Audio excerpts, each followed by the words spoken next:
Oi, pessoal, eu me chamo Lilian Abdala e estou trazendo para vocês, aqui no meu canal do YouTube, uma série de dicas para que você possa se desenvolver no idioma inglês, principalmente na habilidade oral. E se você quer aprender inglês ou desenvolver o seu inglês de forma autônoma, sem a necessidade de um professor, eu vou te dizer uma coisa. Você consegue fazer isso desde que você tenha uma leve noção, tá? Não estou dizendo para você dispensar um professor de inglês e nem de você não pensar em ir para uma escola. Eu acho que você pode contratar um professor de inglês e pode estudar numa escola desde que você tenha tempo e condições financeiras para fazer isso.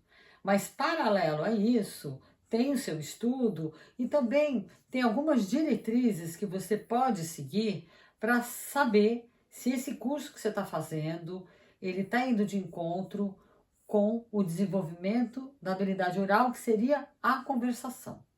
Você pode perguntar para mim, mas como é que eu desenvolvo a conversação sendo um aluno iniciante, começando do zero? O curso, desde o início, contextualiza as situações, evitando a tradução, evitando o excesso de explicação gramatical e te colocando em situações que são análogas ou parecidas com as situações reais. Um curso que tenha bastante repetição, tenha bastante prática oral, você está no caminho certo.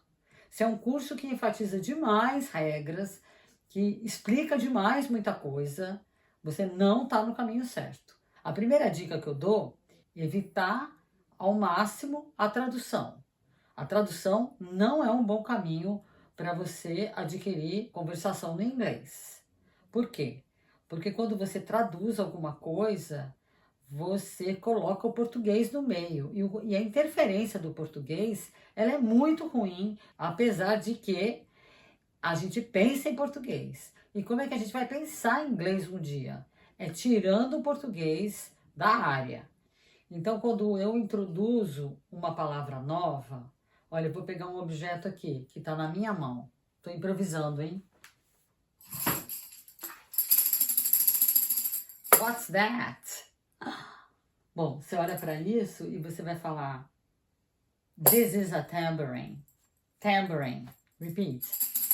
Tambourine. Você olha para isso e você fala tambourine. Você faz uma associação direta com a palavra tambourine e este objeto. Se você coloca o português no meio, a gente vai ter dois problemas aqui. Um é que tamborim em português significa outra coisa, não é esse objeto. Então você já vai estar se confundindo, porque tem algumas palavras que são parecidas, mas que significam outra coisa no inglês. E o segundo problema é que quando você coloca o português no meio, você faz um caminho, esse objeto, pandeiro e tambourine. Então você desvia o caminho. Enquanto que uma linha reta seria tambourine, tambourine. Não tem como você esquecer disso. Na minha opinião, você precisa conversar com alguém. Você precisa colocar aquilo que você aprendeu em prática. E para você fazer isso, eu te dou uma sugestão. Crie um pequeno grupo de estudos. Você convida um amigo, uma amiga, uma pessoa que esteja mais ou menos no seu nível, para que vocês se encontrem pelo menos uma vez por semana, para poder praticar aquilo que vocês estão estudando. Outra coisa, siga o meu guia de estudos, que daqui para frente eu vou começar a colocar em prática. Não vou mais ficar falando sobre o aprendizado, mas vou de fato trazer conteúdo numa sequência que vai construindo aos poucos esse conhecimento. Conteúdos muito básicos que todo mundo precisa dominar. E vou trazer esse conteúdo como um exemplo de estudo. A gente usa muita associação também de ideias quando a gente tem uma dificuldade em memorizar uma palavra, uma expressão.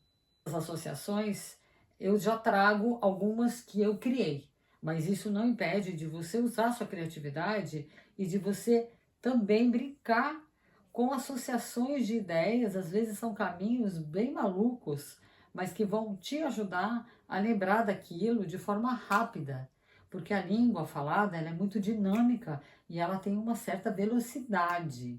Se você pensa muito para falar, a outra pessoa não vai ter paciência para te esperar. O professor sim, mas na vida real não. Então você precisa se habituar desde o início a ter essa rapidez de raciocínio e se sentir confortável com a pronúncia. Então, capricha na pronúncia. Ah, mas eu estou estudando sozinha, como é que eu vou saber se eu estou pronunciando a coisa certa? Você pode usar o Google Tradutor que ele fala, você vai checar a tua pronúncia ali, ou vai no dicionário, porque hoje em dia o dicionário é virtual, ele fala. Então isso também já resolve muita coisa, que antigamente a gente não tinha este recurso. Combinado? Então, vamos para a prática?